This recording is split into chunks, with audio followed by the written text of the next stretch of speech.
Hello friends, இன்னைக்கு நம்ம பார்க்க போகிறது என்னன்னு பார்த்தீங்கன்னா, இந்த வேர்ல்டுலேயே மிகவும் மிஸ்டீரியஸான ஒரு கண்ட்ரி இருக்குது.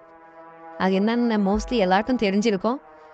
நம்ம இப்போ அந்த இடத்துல நம்ம எதையே பார்க்காத ஒரு விஷயம். நானுமே சீரியஸாக அந்த இடத்துல இந்த பிளேஸ் இருக்குன்னு எதிர்பார்க்கல. நமக்கு ரொம்ப ஃபெமிலியரான ஒரு லீடரோட நேமை நார்த் கொரியாவில் இருக்கக்கூடிய ஒரு பிளேஸுக்கு வச்சுருக்காங்க.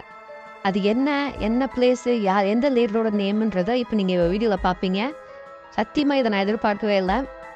நம்மளோட லீடரோட நேமை அதுவும் மிஸ்டீரியஸான ஒரு கண்ட்ரியோட ஒரு பிளேஸுக்கு நேமாக வச்சுருக்காங்க. உண்மையாலே ரொம்ப சர்ப்ரைசிங்காக இருந்துச்சு. இதை நான் பார்க்கும்போது நீங்கள் இப்போ வீடியோவில் பார்த்துக்கிட்டு இருப்பீங்க. அது நம்மளோட எந்த லீடரோட நேமுன்ட்டு. இது மாதிரி கண்டினியூஸாக இந்த மாதிரி ஒரு சர்ப்ரைசிங்கான வீடியோஸ், ஸோ மிஸ்டீரியஸான ஒரு லொக்கேஷன்ஸை பார்க்கணுன்னா நம்ம சேனலை சப்ஸ்கிரைப் பண்ணுங்கள், லைக் பண்ணுங்கள் அண்ட் சப்போர்ட் பண்ணுங்கள் ஃப்ரெண்ட்ஸ்.